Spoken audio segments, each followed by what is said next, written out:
photos from multiple the inside. times. Multiple I mean, he's times. been briefed multiple times about immigration and often has a number of regular sets of questions for his teams. So what is his concern about this being a super spreader event where you've got 400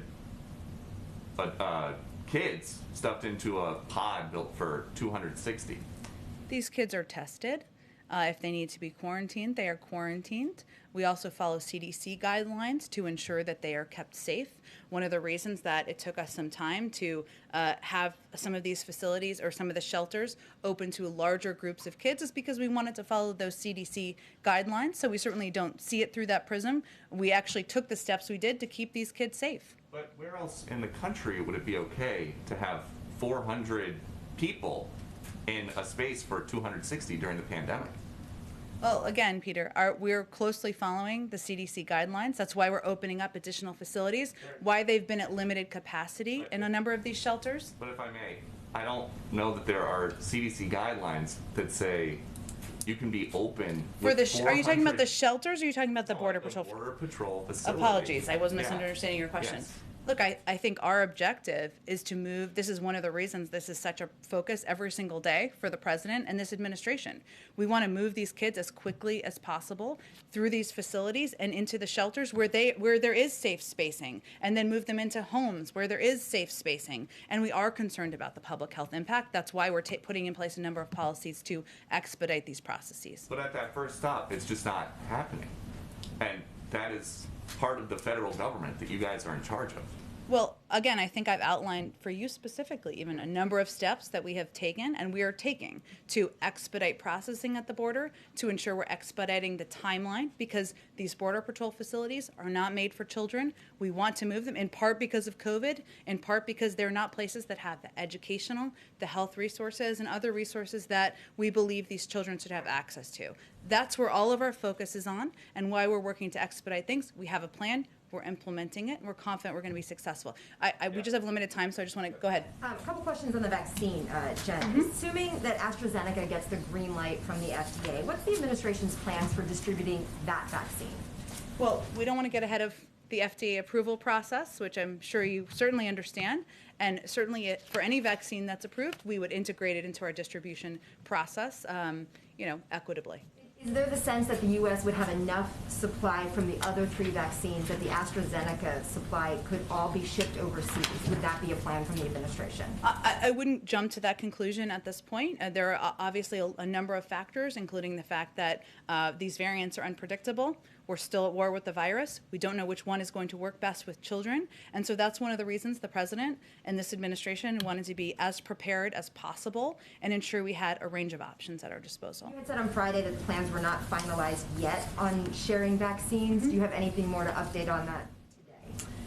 No, first, we are committed to, the U.S. has been, as you know, because you've covered it closely, one of the hardest hit countries in the world. More than 500,000 people have died. 1,400 people continue to lose their lives every single day.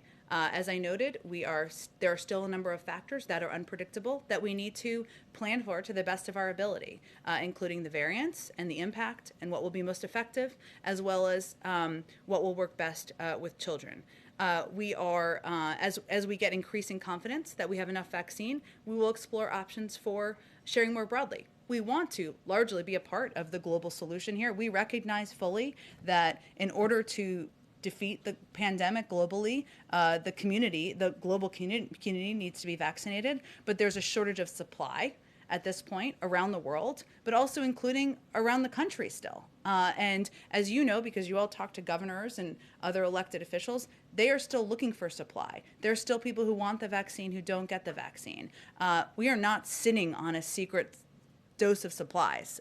We are focused on getting these out the door as quickly as possible at this point. One more. The president on Friday seemed to suggest that he thinks you could double the goal. 100 million shots in the first 100 days already hit. And he said, we hope we can keep the pace, 2.5 million a day, maybe able to double it. Is the new goal now 200 million shots before day 100?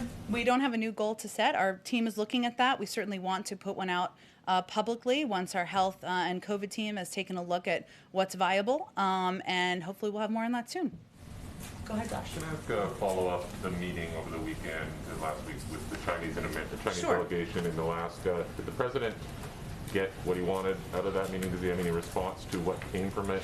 And where does it leave the countries now going forward? For instance, is the prospect of some sort of bilateral meeting between President Biden and President Xi now more or less likely? Is there anything you can give us on that?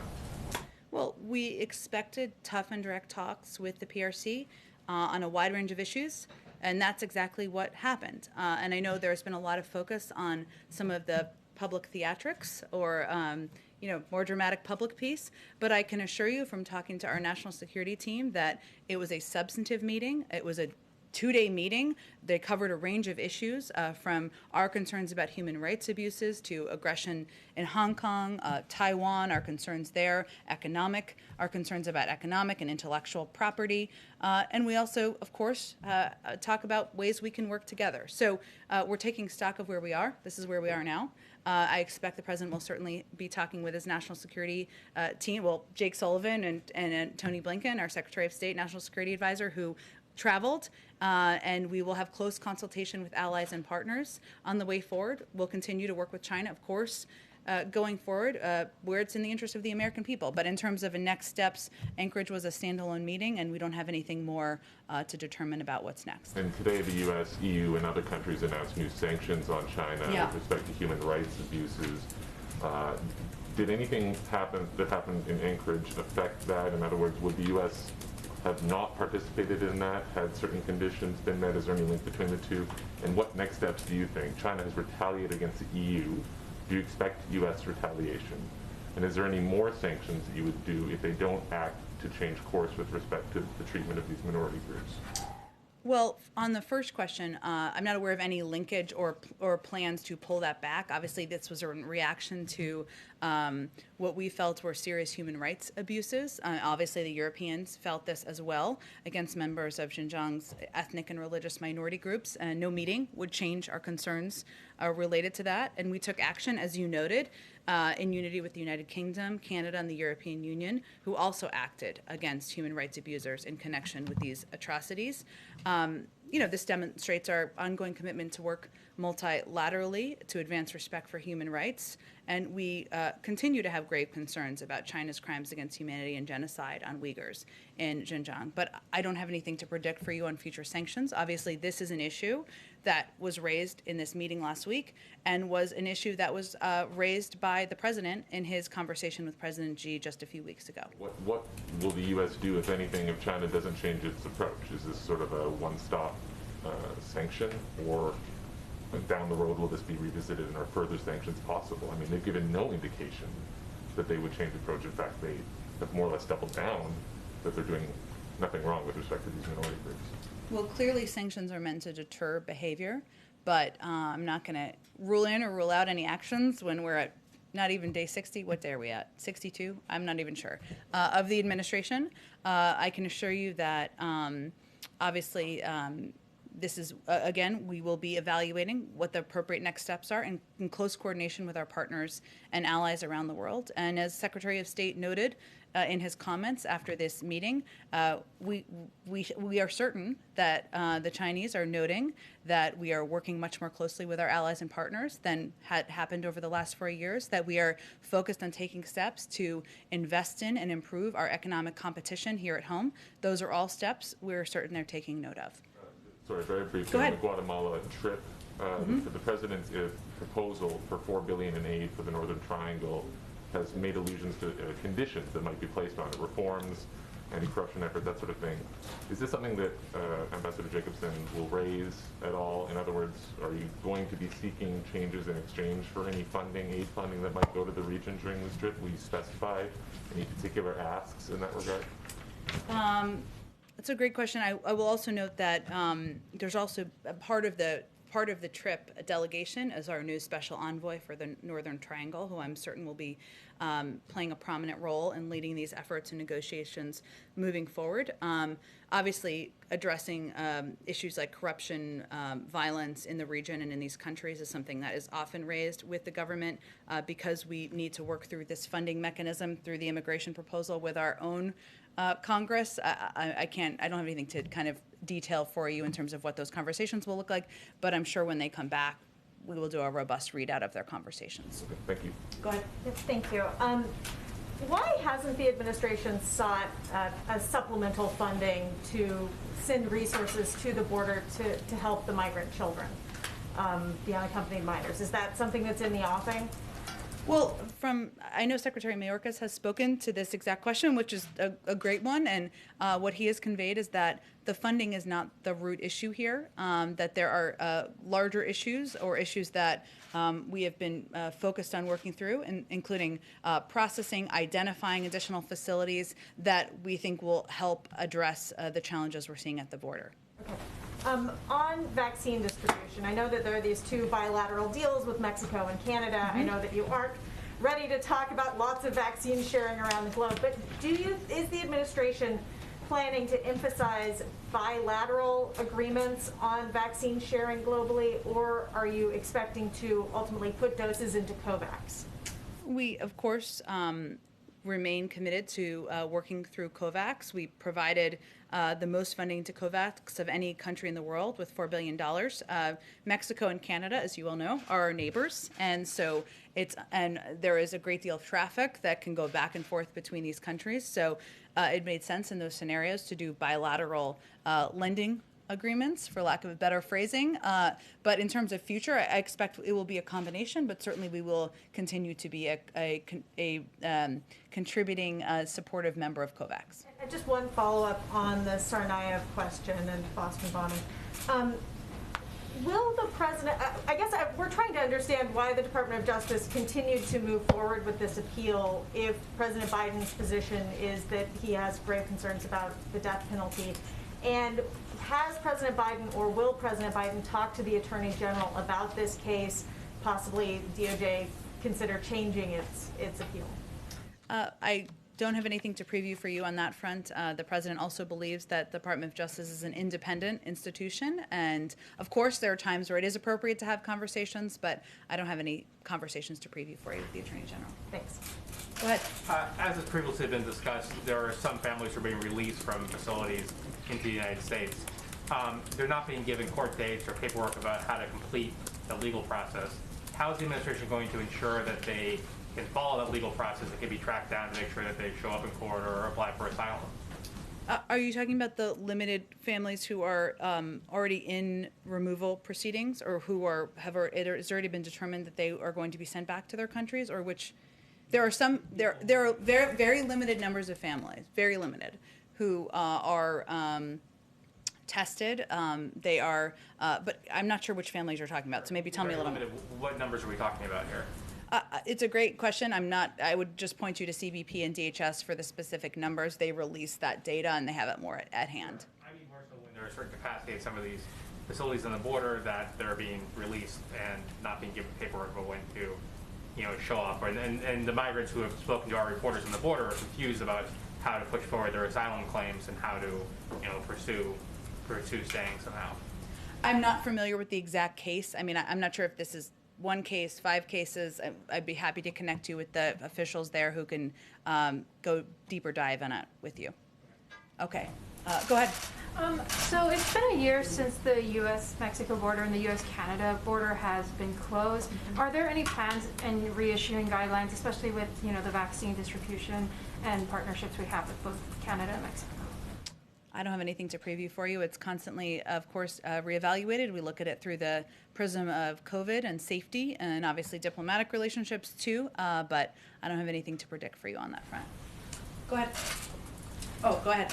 Alex, go ahead. Thank you. Sorry. I was just sort of amorphously pointing. Will Secretary Austin brief the president on his trip? And secondly, the Taliban has threatened the U.S. Unspecifically about some sort of action if the U.S. does not meet the May 1st deadline. So what is the president's plan for that? The secretary sees the president on several times a week as a part of the PDB. Obviously, we don't preview what topics are discussed, but I'm certain he will discuss his trip with him, given he was in Afghanistan just over the weekend.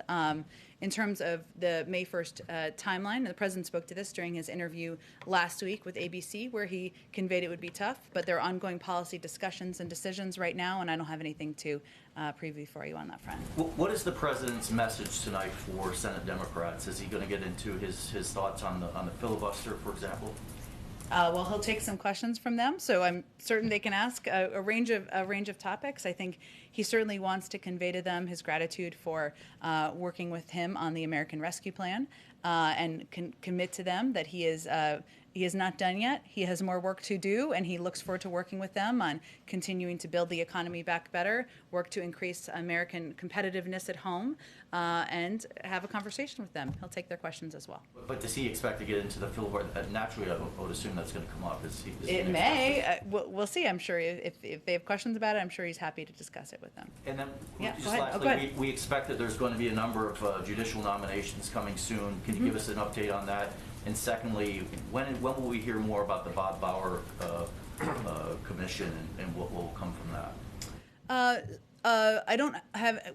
Soon there will be judicial nominations. I don't have a timeline for you or anything like that. It is something the president remains committed to.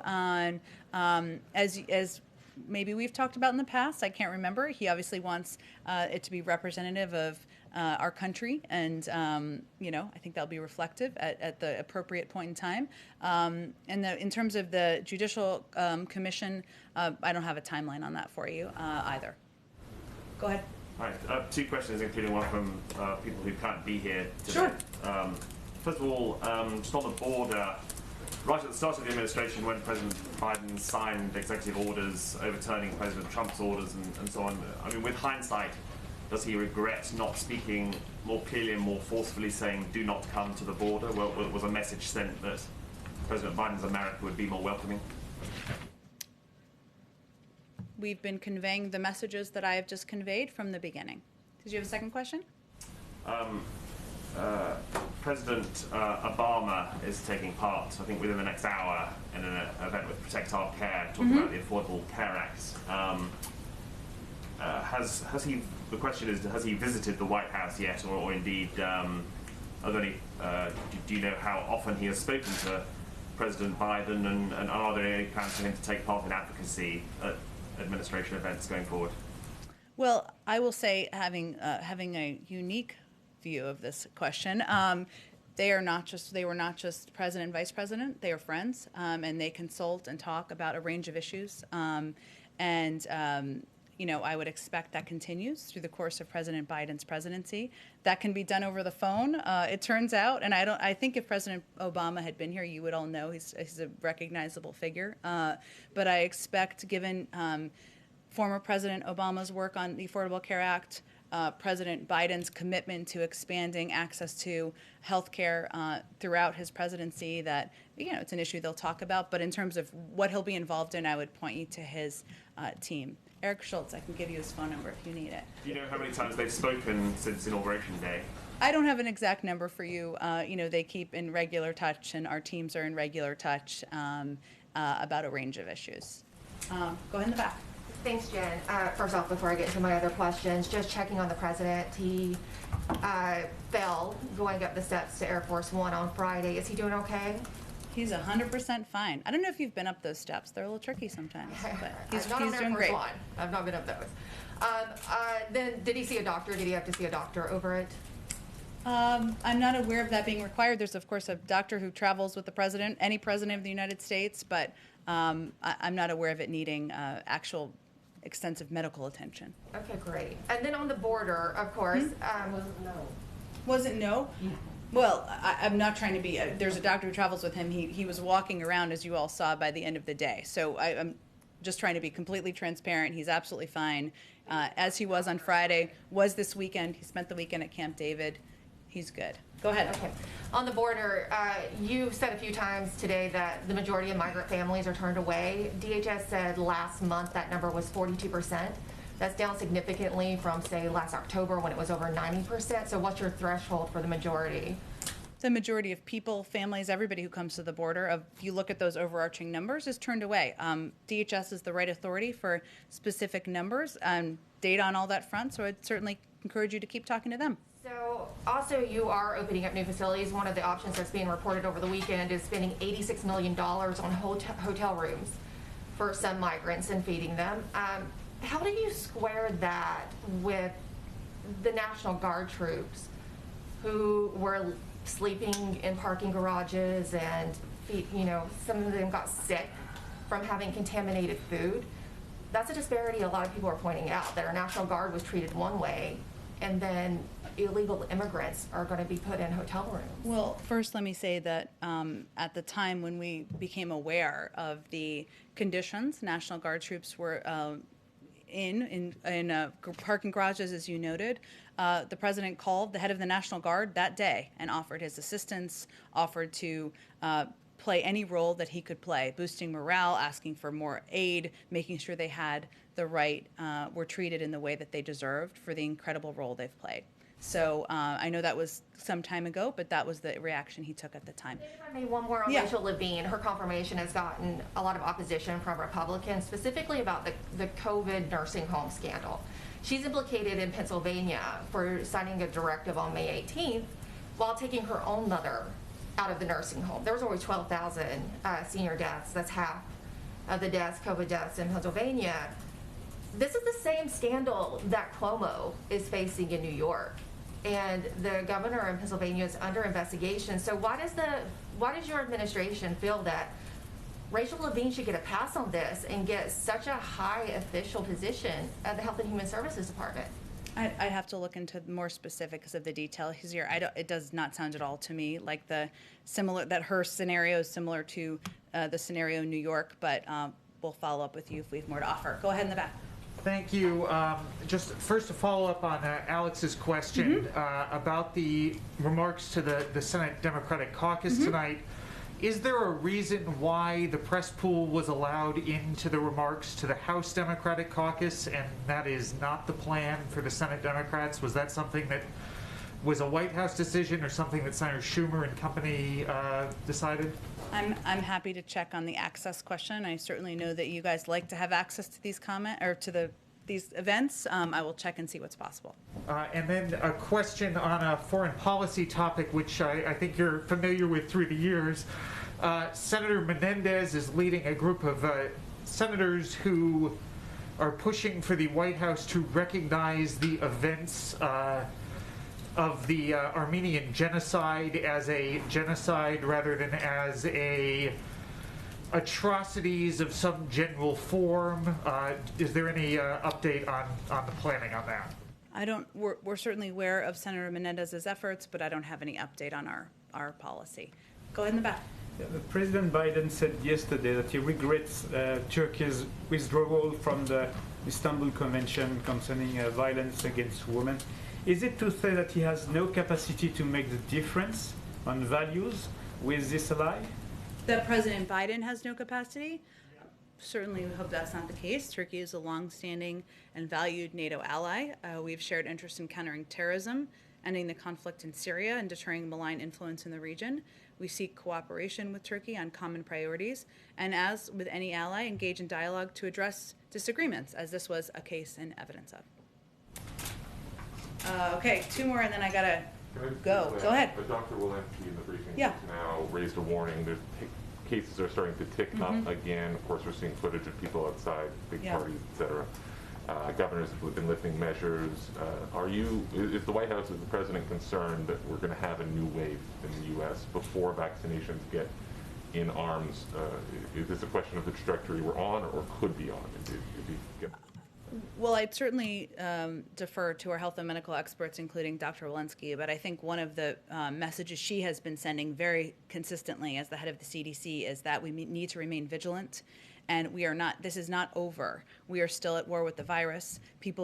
1,400 people are still dying every day. That requires mask wearing. It requires hand washing. It requires social distancing. It requires getting a vaccine when you have access. And we are going to use every opportunity to continue to convey that. And we understand as human beings that people are starting to feel better. The weather's warmer. There's toilet paper on the shelves. whatever it may be. But if we are going to get to the point of defeating this virus, we need to remain vigilant. So I think it's a reflection of that, and I would certainly defer to them on any predictions of the trajectories. But as you noted, we've seen in the data that we've seen an uptick in some places, and we wanted to reiterate that given the President opportunity. speaking with mayors or governors, asking them to hold off on lifting restrictions like we've seen in other places? Well, Jeff Zients has a weekly call with governors that takes place every Tuesday. The president also engages with a range of elected officials, and I am certain he will convey exactly that message when he speaks publicly about this issue again. You said that you were finalizing details for press access on these border issues. Can you commit to that happening this week? And since the administration, the president's brief, lots of different people at different staff levels have access to many kinds of photos, can you provide, although we would prefer independent press coverage, can you provide photos to show the public now so we can have more than relying on the congressional delegation? Well, we're working on independent press coverage. We believe that that should happen and that should be the case. And I don't pull the levers here. I wish I was that all-powerful. I am not. But I can just reiterate our commitment to transparency. And I certainly hope to have an update for you very soon. But I can't give you a deadline on that. But photos you already have possession of could be shared with the public. Why not? Well, we're going to give you access to the facilities so that the press can have access themselves. Thank you, everyone, so much. Thank you.